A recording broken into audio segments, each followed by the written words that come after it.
Bismillahirrahmanirrahim. Assalamualaikum warahmatullahi wabarakatuh.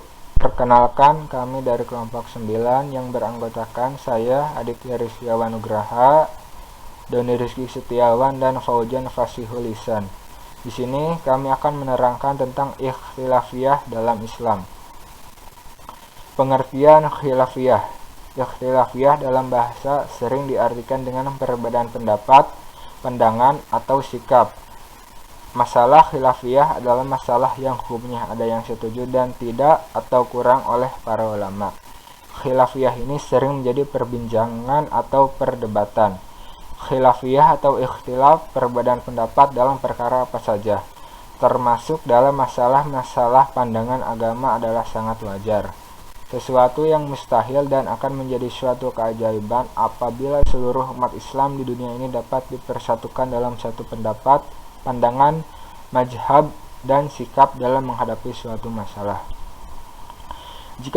Jika kita menemukan keragaman dalil dengan petunjuk benar dari Al-Quran dan tuntunan Nabi dengan petunjuk yang benar, maka disebut ikhtilafiyah atau khilafiyah.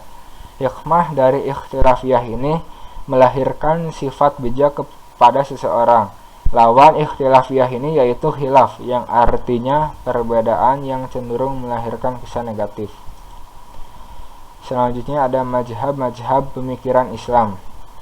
Pengertian mazhab berasal dari bahasa Arab yang berarti jalan yang dilalui atau dilewati.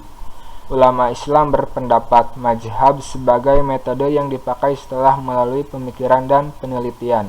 Kemudian orang akan menjalani dan menjadikannya sebagai pedoman. Mazhab timbul karena perbedaan dalam memahami Al-Quran dan Sunnah.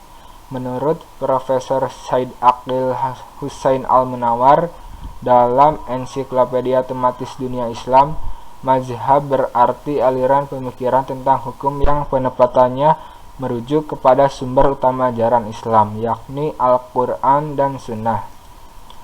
Lalu ada macam-macam mazhab dan sejarahnya. Yang pertama ada mazhab Hanafi. Mazhab ini didirikan oleh Abu Hanifah Nu'man bin Thabit. Ulama besar yang dikenal dengan nama Imam Hanafi itu terlahir di Kufah, Irak pada 80 Hijriah. Ia adalah seorang ahli fikih keturunan bangsa Persia yang kemudian menetap di Irak. Imam Hanafi menimba ilmu fikih kepada Hamad bin Abi Sulaiman. Dasar yang dipakai mazhab Hanafi ini adalah Al-Quran, Sunnah, dan Fatwa. Yang kedua ada mazhab Maliki. Malik bin Anas bin Malik bin Abi Amir al-Asbahi atau yang dikenal dengan nama Imam Malik. Beliau lahir di Madinah pada 93 Hijriah dan wafat pada 179 Hijriah. Imam Malik adalah seorang ahli hadis dan fikih yang paling terpercaya. Ia menguasai fatwa Umar bin Khattab, Abdullah bin Umar bin Khattab, dan Aisyah binti Abu Bakar. Al-Quran menjadi dasar utama syariat dan dasar keduanya adalah sunnah.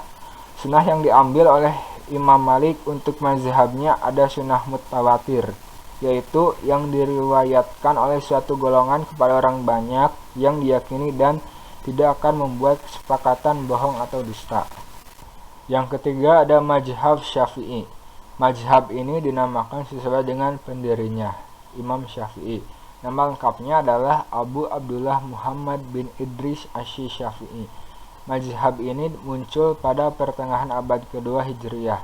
Sumber acuan mazhab ini adalah paham dan pemikiran Syafi'i yang dimuat dalam kitabnya Ar-Risalah, Al-Um, Ikhtilaf Al-Hadis, dan lain-lain. Mazhab Syafi'i mempunyai dasar Al-Quran, Sunnah, Ijma', dan Qiyas. Sunnah yang diambil sebagai dasar adalah sunnah dhaif, yang tidak terlalu lemah, tidak bertentangan dengan dalil yang kuat, dan bukan untuk menetapkan yang halal dan haram atau masalah keimanan.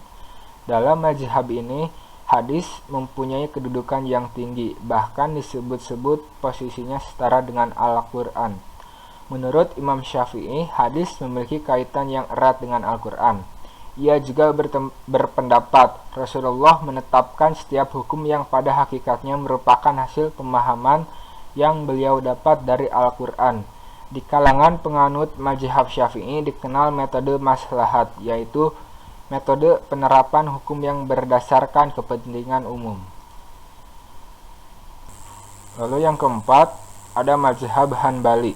Mazhab besar ini didirikan oleh Ahmad bin Hanbali atau terkenal dengan nama Imam Hanbali. Ia merupakan keturunan dari Rasulullah dan telah ditinggal ayahnya sejak kecil. Ia diasuh oleh ibunya di bawah pengawasan pamannya. Imam Hanbali menuntut ilmu di kota ilmu pengetahuan, yaitu Baghdad.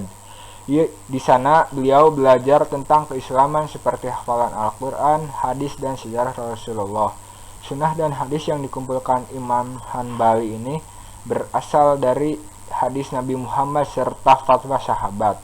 Saat berusia 40 tahun, ia mulai mengajarkan fatwa mengenai fikih. Fikih yang diajarkannya berpedoman pada sunnah dan hadis Nabi Shallallahu Alaihi Wasallam. Imam Hanbali menulis satu kitab yaitu Al-Musnad yang berisi kumpulan hadis yang diriwayatkan Ahmad dari para rawi terpercaya.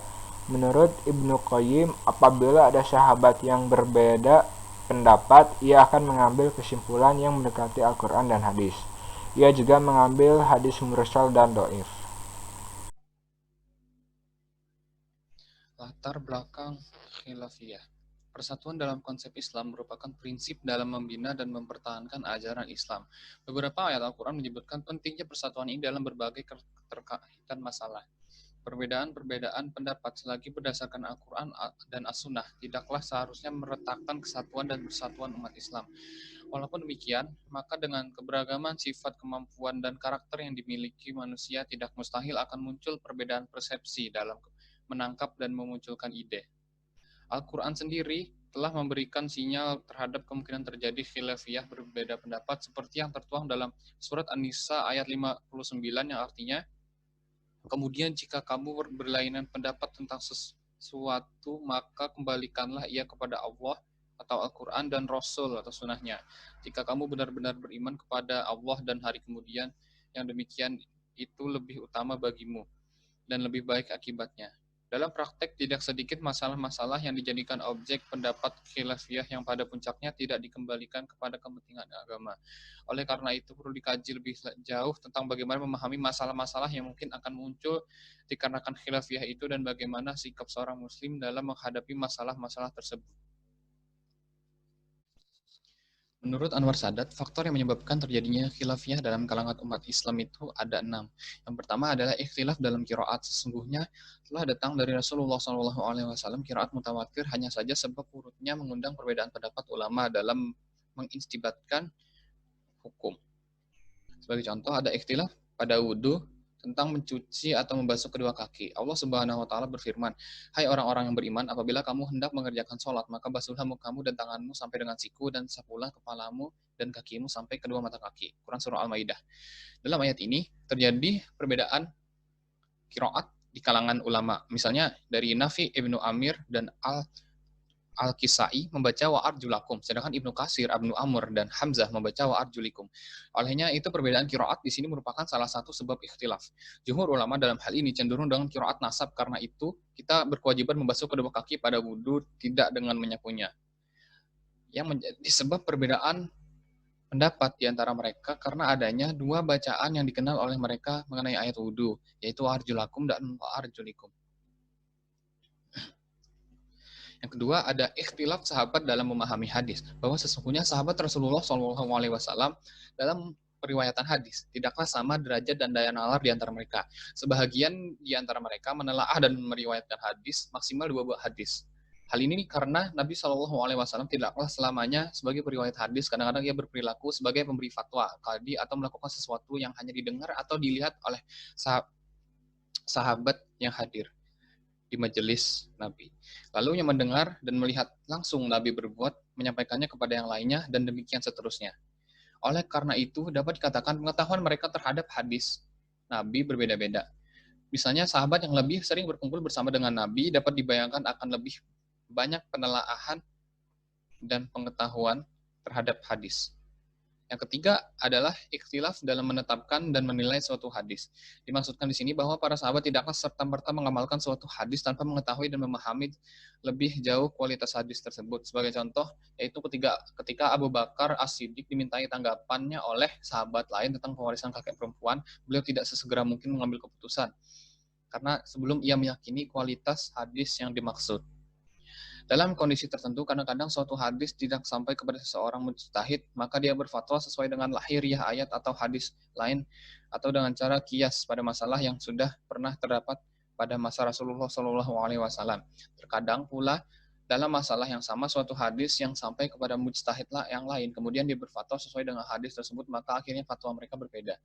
Dari sisi lain, suatu hadis yang sampai kepada seorang mujtahid, tapi dia melihat di dalamnya ada ilat atau kualitas hukum, kausalitas hukum yang menghalangi untuk mengikutinya. Misalnya dia berkeyakinan bahwa di hadis itu sanadnya tidak sah dan tidak sampai pada Rasulullah SAW karena adanya orang yang tidak diketahui atau majhul atau hafalannya kurang cakap atau karena hadis tersebut munqati atau mursal.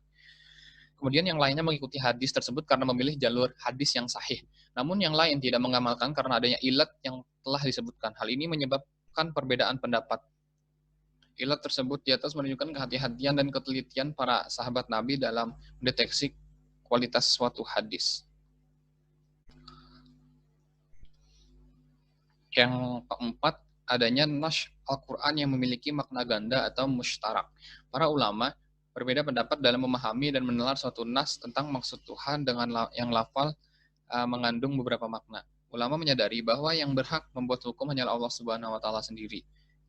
Dari segi makna, suatu lafal bahasa Arab dikenal salah satu istilah yang disebut al-mushtarak, yaitu suatu lafal pada dasarnya mengandung dua pengertian atau lebih. Misalnya lafal ain dan juga qada dapat berarti hakama atau menghukum. Apabila dalam ucapan pembuat hukum atau hukum Allah terdapat kata-kata yang tidak ada qarinahnya atau dalil yang jelas, maka masing-masing arti yang dikandung oleh kata tersebut mempunyai kemungkinan yang sama untuk dijadikan landasan maksud kata tersebut. Yang kelima adalah adanya sejumlah nas yang tampaknya saling bertentangan atau ta'arud. Salah satu faktor penyebab ikhtilaf ialah adanya sejumlah nas yang tampak saling bertentangan, baik yang bersumber dari Al-Quran maupun sunnah Nabi. Jika kita renungkan sejenak, hakikat ta'arud atau pertentangan nas dilihat dari nas yang dijadikan pijakan, maka sebenarnya tidak ada pertentangan di antara nas karena keduanya bersumber dari Quran, dari Allah Subhanahu wa taala. Yang keenam adalah adanya kasus-kasus tertentu yang tidak ada nasnya secara sahih. Salah satu yang menjadi sebab ikhtilaf di antara para ulama yaitu adanya kasus-kasus tertentu yang tidak tersebut nasnya secara tekstual dalam Al-Quran dan hadis. Jelasnya bahwa Rasulullah wafat masih saja dijumpai sebagian kasus yang tidak mendapatkan tanggapan konkret atas kepastian hukumnya. Sebagian kasus yang tidak mendapat tanggapan, hal ini dipahami bahwa Al-Quran memang tidak menjelaskan suatu kasus secara terperinci, petunjuknya turun secara mujhal atau umum, mutlak atau pasti, atau mubham, tidak jelas, dan lain-lain. Dalam kaitan tersebut, peranan hadis sebagai bagian dari ijtihad Nabi dan para sahabat besar dalam menjelaskannya mendapat tempat tersendiri. Kasus-kasus yang muncul kemudian cukup banyak, sedang nas Al-Quran dan hadis yang menyangkut hukum begitu terbatas. Pada akhirnya ulama dalam mengantisipasi ketetapan hukum suatu kasus berbeda dan pada gilirannya terjadilah ikhtilaf dalam pemahaman dan penafsiran. Saya akan menjelaskan beberapa contoh khilafiyah dalam Islam. Contoh pertama yaitu tentang membaca sholawat atas Nabi pada tasyahud pertama. Ulama Syafi'i menganggap hal ini sebagai sunnah, sedangkan menurut Imam Hanafi itu tidak sunnah. Menurut Imam Syafi'i hanya dibaca Allahumma sholli ala sayyidina Muhammad karena memang disunahkan meringkaskannya pada tasyahud awal. Sedangkan ulama mazhab Hanafi, Maliki, dan Hambali berpendapat pada tasyahud awal cukup membaca bacaan tasyahud yang diajarkan Nabi saja tanpa sholawat. Contoh yang kedua yaitu tentang membaca kunut subuh. Mazhab Syafi'i berpendapat bahwa kunut itu dianjurkan baik ketika terjadi bencana maupun tidak. Di antara 4 mazhab yang mengatakan tidak adanya kunut subuh adalah mazhab Hambali dan Hanafi. Pendapat tersebut juga tercantum dalam hadis Anas bin Malik.